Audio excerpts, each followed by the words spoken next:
श्री गणेशाय नमः। श्री सरस्वती माते नमः। श्रीमद्भागवत महापुराण की जय। जय जय श्री राधे श्याम। श्रीमद्भागवत महापुराण द्वितीय खंड 10वें स्कंद अथाष्टो अष्टादशो अध्याय 18वां अध्याय प्रलंबासुर उद्धार। श्री सुखदेव जी कहते हैं, परीक्षित अब आनंदित स्वजन संबंधियों से घिरे हुए एवं उनके मुख में अपनी कीर्ति का गान सुनते हुए श्री कृष्ण ने गोकुल मंडित गोष्ठ में प्रवेश किया। इस प्रकार अपने योग माया से ग्वाल का सा वेश बनाकर राम और श्याम व्रज में क्रीड़ा कर रहे थे। उन दिनों ग्रीष्म ऋतु थी। यह शरीरधारियों को बहुत प्रिय नहीं है, परंतु वृंदावन के स्वाभाविक गुणों से वहां वसंत की ही छटा छिटक रही थी। इसका कारण था वृंदावन में परम मधुर भगवान श्याम सुंदर श्री कृष्ण और बलराम जी निवास जो करते थे। झिंगुरों की तीखी झनकार झरनों के मधुर झर में छिपे गई थी। उन झरनों से सदा सर्वदा बहुत ठंडी जल की फुइया उड़ा करती थी, जिनसे वहां के वृक्षों की हरियाली देखते ही बनती थी। जिधर देखिए हरी हरी धूप से पृथ्वी हरी हरी हो रही है। नदी सरोवर एवं झरनों की लहरों का स्पर्श करके जो वायु चलती थी, उसमें लाल पीले नीले तुरंत के खिले हुए देर के खिले हुए कहार उत्पल आदि अनेकों प्रकार के कमलों का पराग मिला हुआ होता था। इस शीतल मंद और सुगंध वायु के कारण वनवासियों को गर्मी का किसी प्रकार का क्लेश नहीं सहना पड़ता था। न दावाग्नि का ताप लगता था और न तो सूर्य का घाम ही। नदियों में अगाध जल भरा हुआ था। बड़ी बड़ी लहरें उनके तटों को चूम जाया करती थी। वे उनके पुलिनों से टकराती और उन्हें स्वच्छ बना जाती। उनके कारण आसपास की भूमि गीली बनी रहती और सूर्य की अत्यंत उग्र तथा तीखी किरणें भी वहां की पृथ्वी और हरी भरी घास को नहीं सुखा सकती थी। चारों ओर हरियाली छा रही थी। उस वन में वृक्षों की पात फूलों से लद रही थी। जहां देखिए वहीं से सुंदरता फूटी पड़ती थी। कहीं रंग बिरंगे पक्षी चहक रहे थे तो कहीं तरह तरह के हरिण चौकड़ी भर रहे थे। कहीं मोर कूक रहे हैं तो कहीं भोरे गुंजार कर रहे हैं।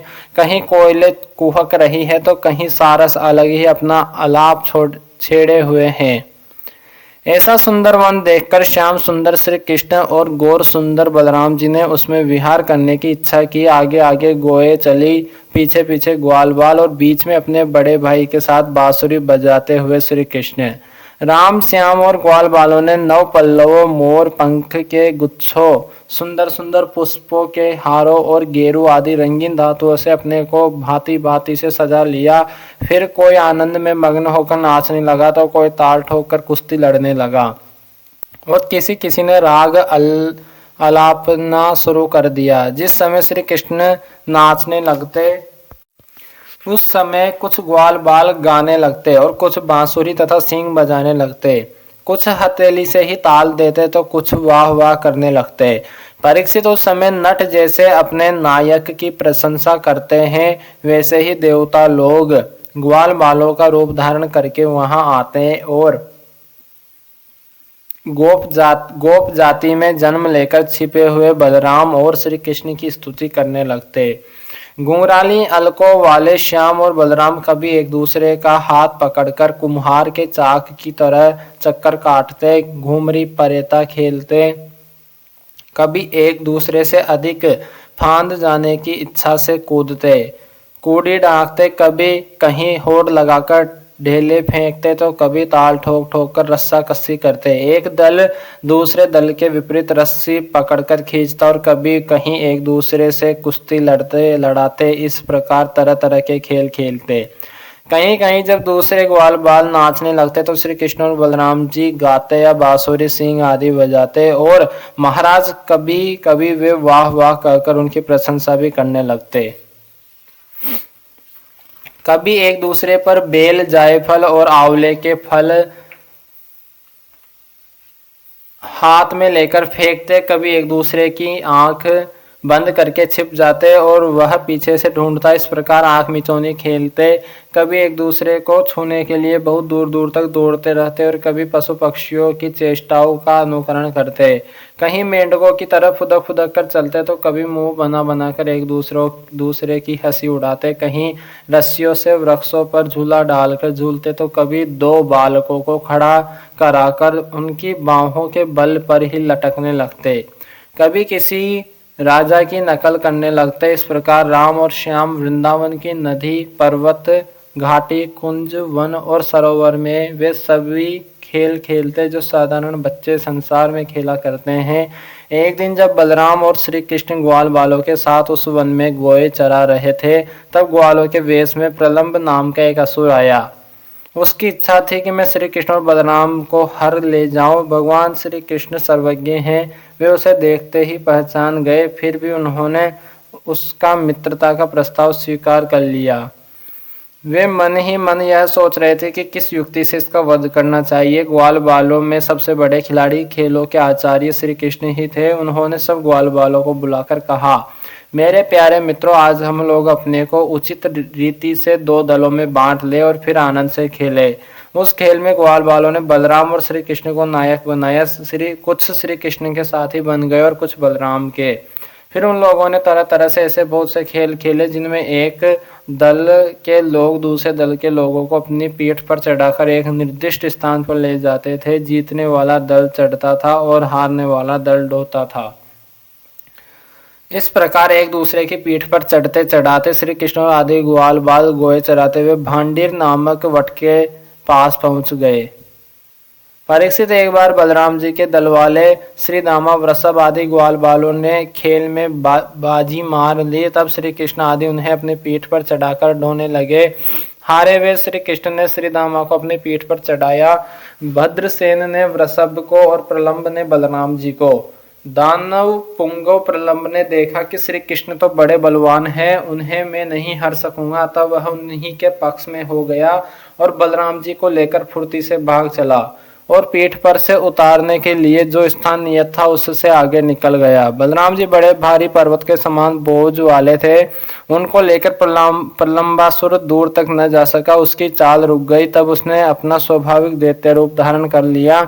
उसके काले शरीर पर सोने के गहने चमक रहे थे और गौर सुंदर बलराम जी को धारण करने के कारण उसकी ऐसी शोभा हो रही थी मानो बिजली से युक्त काला बादल चंद्रमा को धारण किए हुए हो। उसकी आंखें आग की तरह ददक रही थी और दाढ़े बोहों तक पहुंची हुई बड़ी भयावनी थी। उसके लाल लाल बाल इस तरह बिखर रहे थे मानो आग की लपटें उठ रही हो। उसके हाथ और पाँव में कड़े, सिर पर मुकुट और कानों में कुंडल थे। उनकी कांति से वह बड़ा अद्भुत लग रहा था। उस भयानक दैत्य को बड़े वेग से आकाश में जाते देख पहले तो बलराम जी कुछ घबरा से गए, परंतु दूसरे ही क्षण अपने स्वरूप की याद आते ही उनका भय जाता रहा। बलराम जी ने देखा कि जैसे चोर किसी का धन चुरा कर ले जाए, वैसे ही यह शत्रु मुझे चुरा कर आकाश मार्ग से लिए जा रहा है। उस समय जैसे इंद्र ने पर्वतों पर वज्र चलाया था, वैसे ही उन्होंने क्रोध करके उसके सिर पर एक घूसा कसकर जमाया। घूसा लगना था कि उसका सिर चूर चूर हो गया। वह मुंह से खून उगलने लगा, चेतना जाती रही और बड़ा भयंकर शब्द करता हुआ इंद्र के द्वारा वज्र से मारे हुए पर्वत के समान वह उसी समय प्राणहीन होकर पृथ्वी पर गिर पड़ा। बलराम जी परम बलशाली थे। जब ग्वाल बालों ने देखा कि उन्होंने प्रलंबासुर को मार डाला, तब उनके आश्चर्य की सीमा न रही। वे बार बार वाह वाह करने लगे। ग्वाल बालों का चित्त प्रेम से विहल हो गया। वे उनके लिए शुभ कामनाओं की वर्षा करने लगे और मानो मरकर लौट आए हो इस भाव से आलिंगन करके प्रशंसा करने लगे। वस्तुतः बलराम जी इसके योग्य ही थे। प्रलंबासुर मूर्तिमान पाप था, उसकी मृत्यु से देवताओं को बड़ा सुख मिला।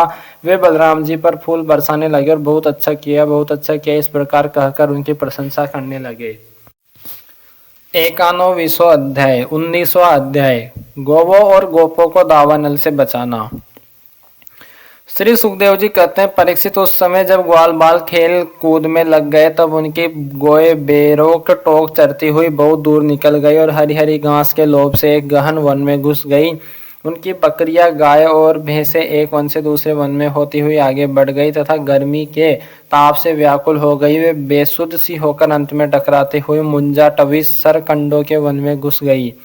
जब श्री कृष्ण, बलराम आदि ग्वाल वालों ने देखा कि हमारे पशुओं का तो कहीं पता ठिकाना ही नहीं है, तब उन्हें अपने खेल कूद पर बड़ा पछतावा हुआ और वे बहुत कुछ खोजबीन करने पर भी अपने गौओं का पता न लगा सके। गोए ही तो ब्रजवासियों की जीविका का साधन थी, उनके न मिलने से वे अचेत से हो रहे थे। अब वे गौओं के खुर और दांतों से कटी हुई घास तथा पृथ्वी पर बने हुए खुरों के चिन्हों से उनका पता लगाते हुए आगे बढ़े। अंत में उन्होंने देखा कि उनकी गोए मुंजाटवी में रास्ता भूलकर डकरा रही है।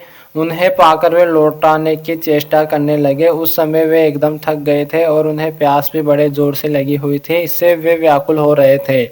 उनकी यह दशा देखकर भगवान श्री कृष्ण अपनी मेघ के समान गंभीर वाणी से नाम ले लेकर गौओं को पुकारने लगे। गौएं अपने नाम की ध्वनि सुनकर बहुत हर्षित हुई। वे भी उत्तर में हुंकारने और रंभाने लगी। परीक्षित, इस प्रकार भगवान उन गायों को पुकार ही रहे थे कि उस वन में सब और अकस्मात दावाग्नि लग गई। जो वनवासी जीवों का काल ही होती है, साथ ही बड़े जोर की आंधी भी चलकर उस अग्नि के बढ़ने में सहायता देने लगी।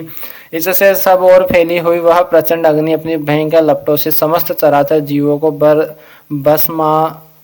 भस्मसात करने लगी। जब ग्वालों और गौवों ने देखा कि दावानल चारों ओर से हमारी ही ओर बढ़ता आ रहा है, तब वे अत्यंत भयभीत हो गए और मृत्यु के भय से डरे हुए जीव जिस प्रकार भगवान के शरण में आते हैं, वैसे ही वे श्री कृष्ण और बलराम जी के शरणापन्न होकर उन्हें पुकारते हुए बोले, महावीर श्री कृष्ण, प्यारे श्री कृष्ण, परम बलशाली बलराम, हम तुम्हारे शरणागत हैं। देखो, इस समय हम दावानल से जलना ही चाहते हैं। तुम दोनों भाई इसे बचाओ। तुम दोनों हमें इससे बचाओ। श्री कृष्ण, जिनके तुम ही भाई बंधु और सब कुछ हो, उन्हें तो किसी प्रकार का कष्ट नहीं होना चाहिए। जब धर्मों के ज्ञाता श्याम सुंदर तुम ही हमारे एकमात्र रक्षक एवं स्वामी हो, हमें केवल तुम्हारा ही भरोसा है। श्री सुखदेव जी कहते हैं, अपने सखा ग्वाल बालों के ये दीनता से भरे वचन सुनकर भगवान श्री कृष्ण ने कहा, डरो मत, तुम अपनी आंखें बंद कर लो। भगवान की आज्ञा सुनकर उन ग्वाल बालों ने कहा, बहुत अच्छा, और अपनी आंखें मूंद ली। तब योगेश्वर भगवान श्री कृष्ण उस भयंकर आग को अपने मुंह से पी लिया और इस प्रकार उन्हें उस घोर संकट से छुड़ा दिया। इसके बाद जब ग्वाल बालों ने अपनी आंखें खोलकर देखा, तब अपने को भांडीर वट के पास पाया। इस प्रकार अपने आप को और गौवों की दावानल से बचा देख वे ग्वाल बाल बहुत ही विस्मित हुए। श्री कृष्ण की इस योग सिद्धि तथा योग माया के प्रभाव को एवं दावानल से अपनी रक्षा को देखकर उन्होंने यही समझा कि श्री कृष्ण कोई देवता है। परीक्षित, सायंकाल होने पर बलराम जी के साथ भगवान श्री कृष्ण ने गोए लौटाई और वंशी बजाते हुए उनके पीछे पीछे ब्रज की यात्रा की। उस समय ग्वाल बाल उनकी स्तुति करते आ रहे थे। इधर ब्रज में गोपियों को श्री कृष्ण के बिना एक एक क्षण 100 युग के समान हो रहा था। जब भगवान श्री कृष्ण लौटे, तब उनका दर्शन करके वे परमानंद में मग्न हो गई। अथ 20वां अध्याय, वर्षा और शरद ऋतु का वर्णन। श्री सुखदेव जी कहते हैं, परीक्षित, ग्वाल बालों ने घर पहुंचकर अपनी माँ, बहन आदि स्त्रियों से श्री कृष्ण और बलराम ने जो कुछ अद्भुत कर्म किए थे, दावानल से उनको बचाना, प्रलंब को मारना इत्यादि सबका वर्णन किया। बड़े बड़े बूढ़े गोप और गोपियां भी राम और श्याम की अलौकिक लीलाएं सुनकर विस्मित हो गई। वे सब ऐसा मानने लगे कि श्री कृष्ण और बलराम के वेश में कोई बहुत बड़े देवता ही ब्रज में पधारे हैं। इसके बाद वर्षा ऋतु का शुभागमन हुआ। इस ऋतु में सभी प्रकार के प्राणियों की बढ़ती हो जाती है। उस समय सूर्य और चंद्रमा पर बार बार प्रकाशमय मंडल बैठने लगे। बादल, वायु, चमक, कड़क आदि से आकाश शुद्ध सा दिखने लगा। आकाश में नीले और घने बादल गिर आते, बिजली कौंधने लगती, बार बार गड़गड़ाहट सुनाई पड़ती। सूर्य, चंद्रमा और तारे ढके रहते। इससे आकाश की ऐसी शोभा होती जैसे ब्रह्मा स्वरूप होने पर भी गुणों से ढक जाने पर जीव की होती है। सूर्य ने राजा की तरह पृथ्वी रूप प्रजा से 8 महीने तक जल का कर ग्रहण किया था।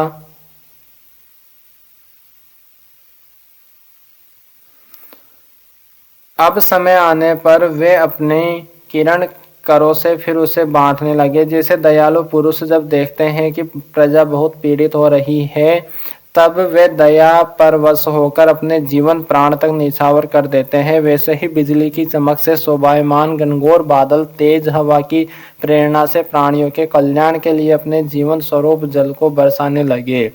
जेठ आषाढ़ की गर्मी से पृथ्वी सूख गई थी। अब वर्षा के जल से सींचकर वह फिर हरी भरी हो गई। जैसे सकाम भाव से तपस्या करते समय पहले तो शरीर दुर्बल हो जाता है, परंतु जब उसका फल मिलता है तब हष्ट पुष्ट हो जाता है। वर्षा के सायंकाल में बादलों से घना अंधेरा छा जाने पर ग्रह और तारों का प्रकाश तो नहीं दिखलाई पड़ता, परंतु जुगनू चमकने लगते हैं। जैसे कलयुग में पाप की प्रबलता हो जाने से पाखंड मतों का प्रचार हो जाता है और वैदिक संप्रदाय लुप्त हो जाते हैं। जो मेंढक पहले चुपचाप सो रहे थे, अब वे बादलों की गरज सुन सुनकर टर टर करने लगे। जैसे नित्य नियम से निवृत्त होने पर गुरु के आदेशा अनुसार ब्रह्मचारी लोग वेद पाठ करने लगते हैं। छोटी छोटी नदियां जो जेठ आषाढ़ में बिल्कुल सूखने को आ गई थी, वे अब उमड़ घुमड़ कर अपने घेर से बाहर बहने लगी। जैसे अजितेंद्रिय पुरुष के शरीर और धन संपत्तियों का कुमार्ग में उपयोग होने लगता है। पृथ्वी पर कहीं कहीं हरी हरी घास की हरियाली थी, तो कहीं कहीं बीर बहुटियों की लालिमा और कहीं कहीं बरसाती छतों सफेद कुकुर मुतों के कारण वह सफेद मालूम देती थी। इस प्रकार उसकी ऐसी शोभा हो रही थी मानो किसी राजा की रंग बिरंगी सेना हो। सब खेत अनाजों से भरे पूरे लहलहा रहे थे। उन्हें देखकर किसान तो मारे आनंद के फूले न समाते थे, परंतु सब कुछ प्रारब्ध के अधीन है, यह बात न जानने वाले धनियों के चित्त में बड़ी जलन हो रही थी कि अब हम इन्हें अपने पंजे में कैसे रख सकेंगे। नए बरसाती जल के सेवन से सभी जलचर और थलचर प्राणियों की सुंदरता बढ़ गई थी। जैसे भगवान की सेवा करने से बाहर और भीतर के दोनों ही रूप सुगढ़ हो जाते हैं। वर्षा ऋतु में हवा के झोंकों से समुद्र एक तो यूं ही उत्ताल तरंगों से युक्त हो रहा था, अब नदियों के संयोग से वह और भी शुद्ध हो उठा। ठीक वैसे ही जैसे वासना युक्त योगी का चित्त विषयों का संपर्क होने पर कामनाओं के उभार से भर जाता है। मूसलधार वर्षा की चोट खाते रहने पर भी पर्वतों को कोई व्यथा नहीं होती। जैसे दुखों की भरमार होने पर भी उन पुरुषों को किसी प्रकार की व्यथा नहीं होती जिन्होंने अपना चित्त भगवान को ही समर्पित कर रखा है। जो मार्ग कभी साफ नहीं किए जाते थे, वे घास से ढक गए और उनको पहचानना कठिन हो गया। जैसे जब द्विजाति वेदों का अभ्यास नहीं करते, तब काल क्रम से वे उन्हें भूल जाते हैं। यद्यपि बादल बड़े लोकोपकारी है, फिर भी बिजलियां उनमें स्थिर नहीं रहती। ठीक वैसे ही जैसे चप्पल अनुराग वाली कामिनी स्त्रियां गुणी पुरुषों के पास भी स्थिर भाव से नहीं रहती। आकाश मेघों के गर्जन तर्जन से भर रहा था। उसमें निर्गुण बिना डोरी के इंद्रधनुष की वैसी ही शोभा हुई जैसी सत्व रज आदि गुणों के शोभ से होने वाले विश्व के बखेड़े में निर्गुण ब्रह्मा की।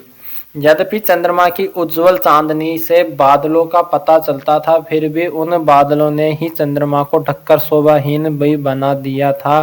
ठीक वैसे ही जैसे पुरुष के आभास से आभासित होने वाला अहंकार ही उसे ढककर प्रकाशित नहीं होने देता, बादलों के शुभागमन से मोरों का रोम रोम खिल रहा था। वे अपनी कुहक और नृत्य के द्वारा आनंदोत्सव मना रहे थे। ठीक वैसे ही जैसे गृहस्थी के जंजाल में फंसे हुए लोग, जो अधिकतर तीनों तापों से जलते और घबराते रहते हैं, भगवान के भक्तों के शुभागमन से आनंद मग्न हो जाते हैं। जो वृक्ष जेठ आषाढ़ में सूख गए थे, वे अब अपनी जड़ों से जल पीकर पत्ते, फूल तथा डालियों से खूब सज धज गए।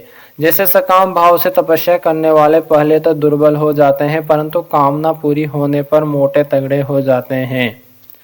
परीक्षित तालाबों के तट कांटे, कीचड़ और जल के बहाव के कारण प्राय अशांत ही रहते थे, परंतु सारस एक क्षण के लिए भी उन्हें नहीं छोड़ते थे। जैसे अशुद्ध हृदय वाले विषय पुरुष काम धंधों की झंझट से कभी छुटकारा नहीं पाते, फिर भी घरों में ही पड़े रहते हैं, वर्षा ऋतु में इंद्र की प्रेरणा से मूसलाधार वर्षा होती है। इससे नदियों के बांध और खेतों की मेड़े टेढ़ी टूट फूट जाती है। जैसे कलयुग में पाखंडियों के तरह तरह के मिथ्या मतवादों से वैदिक मार्ग की मर्यादा ढीली पड़ जाती है। वायु की प्रेरणा से घने बादल प्राणियों के लिए अमृतमय जल की वर्षा करने लगते हैं। जैसे ब्राह्मणों की प्रेरणा से धनी लोग समय समय पर दान के द्वारा प्रजा की अभिलाषाएं पूर्ण करते हैं। वर्षा ऋतु में वृंदावन इसी प्रकार शोभायमान और पके हुए खजूर तथा जामुनों से भर रहा था। उसी वन में विहार करने के लिए श्याम और बलराम ने ग्वाल बाल और गौओं के साथ प्रवेश किया। गौएं अपने थनों के भारी भार के कारण बहुत ही धीरे धीरे चल रही थी। जब भगवान श्री कृष्ण उनका नाम लेकर पुकारते तब वे प्रेम परवश होकर जल्दी जल्दी दौड़ने लगती। उस समय उनके थनों से दूध की धारा गिरती जाती थी। भगवान ने देखा कि वनवासी भील और भीलनी आनंद मग्न है। वृक्षों की पंक्तियां मधु धारा उड़ेल रही है। पर्वतों से झरझर करते हुए झरने झर रहे हैं। उनकी आवाज बड़ी सुरीली जान पड़ती है और साथ ही वर्षा होने पर छिपने के लिए बहुत सी गुफाएं भी हैं। जब वर्षा होने लगते तब श्री कृष्ण कभी किसी वृक्ष की गोद में या खोडर में जा छिपते, कभी कभी किसी गुफा में ही जा बैठते और कभी कंद मूल फल खाकर ग्वाल बालों के साथ खेलते रहते। कभी जल के पास ही किसी चट्टान पर बैठ जाते और बलराम जी तथा ग्वाल बालों के साथ मिलकर घर से लाया हुआ दही भात दाल साग आदि के साथ खाते। वर्षा ऋतु में बेल बछड़े और थनों के भार से थकी हुई गौएं थोड़ी ही देर में भरपेट घास चर लेती और हरी हरी घास पर बैठकर ही आंख मूंदकर जुगाली करती रहती। वर्षा ऋतु की सुंदरता अपार थी। वह सब प्राणियों को सुख पहुंचा रही थी। इसमें संदेह नहीं है कि वह ऋतु गाय बैल बछड़े सब के सब भगवान की लीला के ही विलास थे। फिर भी उन्हें देखकर भगवान बहुत प्रसन्न होते और बार बार उनकी प्रशंसा करते। इस प्रकार श्याम और बलराम बड़े आनंद से व्रज में निवास कर रहे थे। इसी समय वर्षा बीतने पर शरद ऋतु आ गई। अब आकाश में बादल नहीं रहे, जल निर्मल हो गया, वायु बड़ी धीमी गति से चलने लगी। शरद ऋतु में कमलों के उत्पत्ति से जलाशयों के जल से अपनी सहज स्वच्छता प्राप्त कर ली। ठीक वैसे ही जैसे योग भ्रष्ट पुरुषों का चित्त फिर से योग का सेवन करने से निर्मल हो जाता है। शरद ऋतु ने आकाश के बादल, वर्षा काल के बड़े हुए जीव, पृथ्वी की कीचड़ और जल के मट मेलेपन को नष्ट कर दिया। जैसे भगवान की भक्ति ब्रह्मचारी गृहस्थ वानप्रस्थ और सन्यासियों के सब प्रकार के कष्टों और अशुभों का झटपट नाश कर देती है। बादल अपने सर्वस्व जल का दान करके उज्जवल कांति से सुशोभित होने लगे। ठीक वैसे ही जैसे लोक परलोक, स्त्री पुत्र और धन संपत्ति संबंधी चिंता और कामनाओं का परित्याग कर देने पर संसार के बंधन से छूटे हुए परम शांत सन्यासी शोभायमान होते हैं।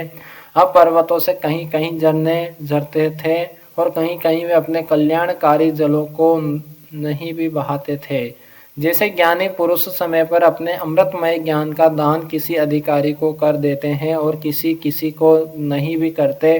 छोटे छोटे गड्ढों में फिर भरे हुए जल के जलचर यह नहीं जानते कि इस गड्ढे का जल दिन पर दिन सूखता जा रहा है।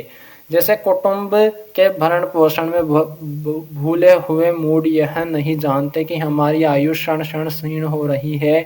थोड़े जल में रहने वाले प्राणियों को शरत कालीन सूर्य की प्रखर किरणों से बड़ी पीड़ा होने लगी। जैसे अपनी इंद्रियों के वश में रहने वाले कृपण एवं दरिद्र कुटुंबी को तरह तरह के ताप सताते ही रहते हैं।